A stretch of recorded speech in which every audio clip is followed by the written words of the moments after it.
Who is Dino Dinovic? Why, he's the top fixer of Night City's city center, of course. Well, at least that's the only thing we know for certain. Dino is the fixer with the least amount of gigs in the entirety of Cyberpunk 2077. There's very little of him throughout the game world, but that doesn't mean he's a writing dud. What we can learn about Dino is all that's in between the few lines we have. And believe me, keeping you guessing is just the way Dino likes it. And I honestly think that beneath his threadbare characterization, he's actually one of Night City's cleverest fixers. Hello, my name is Liddy, and welcome to Shaped by Stories. In sharing my own opinion on the characters I love, I hope to hear yours in the comments below. Let's get into it.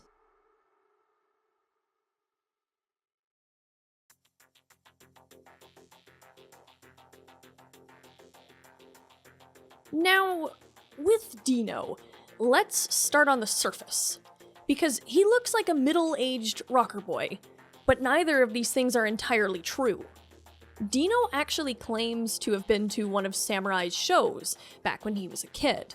He says Johnny had an Arasaka executive tied up in the back, and he threatened to kill him unless he got 3 encores. Which, surprisingly enough, Johnny doesn't really comment on this recount of Dino's. You'd think that he would. This concert would have been between the years of 2003 and 2008, as those are the years when Samurai was in business. Which means that Dino was likely born in the 80s to the early 1990s. So yeah, Dino is almost certainly in his upper 80s at least.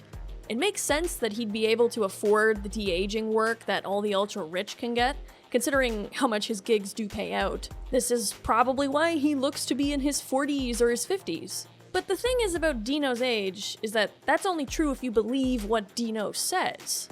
Because Dino is a guy who, like everybody, even in the game, is kind of confused about. Dino is the purported bassist of the band Glory Hole Bandits, a band that, apparently, has no trouble selling out their shows, but at the same time, is a band that no one's ever really heard play. It's kind of weird. Like, there is a line of dialogue that Street Kid V can have with Dino, where Street Kid V reveals that they went to one of his shows, and at that show, Dino then threw up all over the crowd. So, he has played with a band, but the fact that in the journal it says that most people have never actually heard him play, maybe it is an oversight, maybe not. But at the very least, I think this whole rocker boy persona is sort of meant as a kind of cover. I think most people get an idea about a rocker boy type and they'll be like, oh, so he's like that, but Dino isn't quite, in my opinion, just based on what he does as a fixer, your run-of-the-mill rocker boy. Dino might claim to be a rocker boy and dress like one. He even has a Samurai decal on his vest, funny enough. Is the fact that he has the Samurai decal supposed to be a hint that it's all a big farce? Also, when it comes to Dino's concept art here, I look at him and I see Bronn from Game of Thrones in his face, who is played by Jerome Flynn, who was actually a musician back in the day, which I find very interesting, because Dino does kind of have some Bronn of the Blackwater vibes. He's just less grisly and more goofy, like your drunken uncle kind of, who's only lightly drunk, or at least pretends to be drunk. Dino also owns a bar in Night City's city center called the Electric Orgasm, which apparently is a reference to a Serbian rock band of the same name. But this place is so weird, and all over the place, and confusing. And I think it's easy to think his bar is just a mishmash of random assets that were just tossed together late in development. But at the same time, when you think of Dino and how goddamn contradictory he seems to be, it kind of works for him. First off, his bar is this dingy shithole in Night City's corporate center. It looks like absolutely nothing of note from the outside, and there's not even a proper sign on it advertising the name of the bar. Just something about malted iguana liquors. It's so easy to walk past this building and never meet Dino. He was the last fixer I ever met in any of my playthroughs. For a long time, I just never even found him, even though I know there's a marker on the map. Now, inside that bar is a layout that you can find in some of the other gigs of the game, including Padres. It is also strange in its design too. You have the stage with the lasers and everything, which makes sense, you know, Dino's a rocker boy. You have solos hiding out in the corner from their angry employers, which, you know, suits Dino because he's a fixer. You have band members arguing about puking on the stage mid-performance. You have a lady in a diner dress uniform who sticks out like a sore thumb mopping the place. And I say this because the electric orgasm is such a weird spot to have a waitress wear like that 1950s diner uniform like that. I'm pretty sure that the lady too is like the exact same model used in Tom's Diner with Takamura, and I'm like, this lady is like, what if she's like the ultimate spy of Night City or something like that? Dino has eyes everywhere and it's in the diners. And then you have Dino sitting alone at the bar, not doing too much, but he's happy about all the business that Hanako Arasaka's arrival has been stirring up. In his words, all the corpos are going nuts and he's been making a lot of bank. Dino's bar is so gross and grimy, it feels patchworked, yet it's owned by one of the richest fixers, or at least that's my assumption, that we can meet. And he's been in the fixer game for who knows how long. I know that it's entirely likely that they just ran out of time to do what they wanted with Dino, but I choose to see his all-across-the-board, unremarkable presence with sort of inconsistent set design as proof of his own smarts. Good fixers don't rock the boat. Smart ones keep their head down. And the best ones are very careful to never give away any signs of weakness. And good God, Dino is a guy that leaves you wondering if any of what he has said to you, including when it comes to getting you into Carrie Eurodyne's big party, is even true. Because I'm still waiting, Dino. I'm still waiting. Also, when you walk into the electric orgasm, you're stared down by an undercover FIA agent who you may very well recognize from Phantom Liberty. Does Dino know that this is one of the FIA's top agents? I like to think that Dino does know, but he's just acting ignorant about it, like, oh, I know, but I'm not gonna say anything. And the reason why I think this is because Dino, although he markets himself as this grungy, sort of bro-y and easy to get along with kind of guy, is, in reality, a ruthless, calculating motherfucker. And we can really see that in his gigs, few as they are.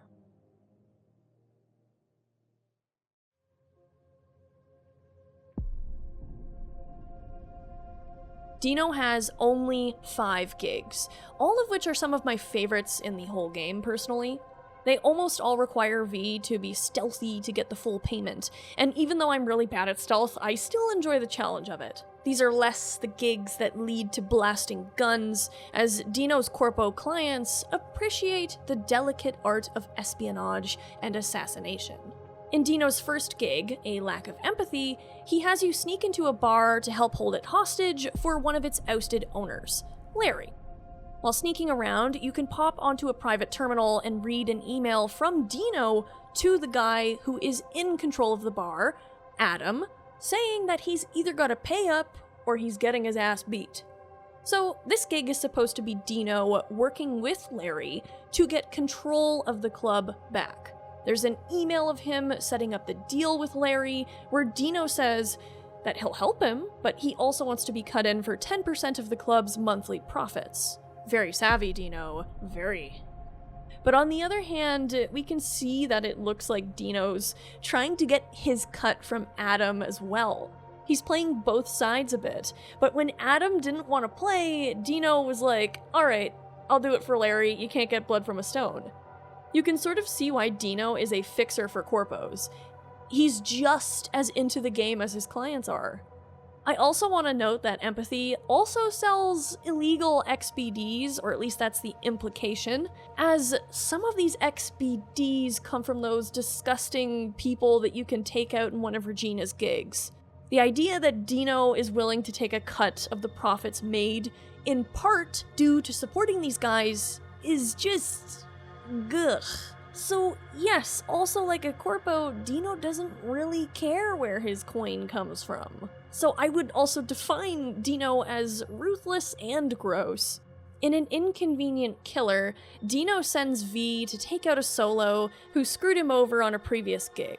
Dino has no sympathy for anyone who screws him over or lets him down, and Zeta Tech has paid Dino to see that this guy gets his due. It doesn't matter how many gigs you've done to the letter for him, cash is ultimately king for this guy. That's not super unique among fixers, of course, but I think it's worth noting in his case. Dino is the other fixer where I feel this undercurrent of like, ooh, after failing his gigs. He doesn't scare me as much as Wakako does, but still, even when it comes to Inconvenient Killer, if you manage to convince the solo to just leave Night City instead of just killing him, Dino is still impressed. He basically admits that that kind of skill, brains, and tact is something he values a lot. And I'd bet it's because he himself uses both those things each day in order to maintain this laboriously confusing persona he has. In the gig Serial Suicide, you're tasked with finding security footage of a media who, publicly, committed suicide, but was actually killed by Militech and it was covered up.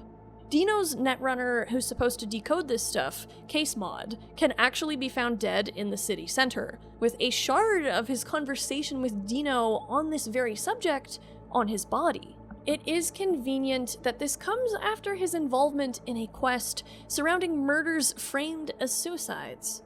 Maybe it wasn't a corp that arranged it. Maybe it was Dino trying to cover his ass or something like that. We'll never know, but I wouldn't put it past him. But we also need to note that Dino doesn't just help corpos. He works with anyone who's got the money to have a corpo killed, like when he works with the Red Ochre Nomads to have V assassinate Joanne Koch. And Dino is also down to totally publicly screw over corpos big time, like with Counselor Eva Cole.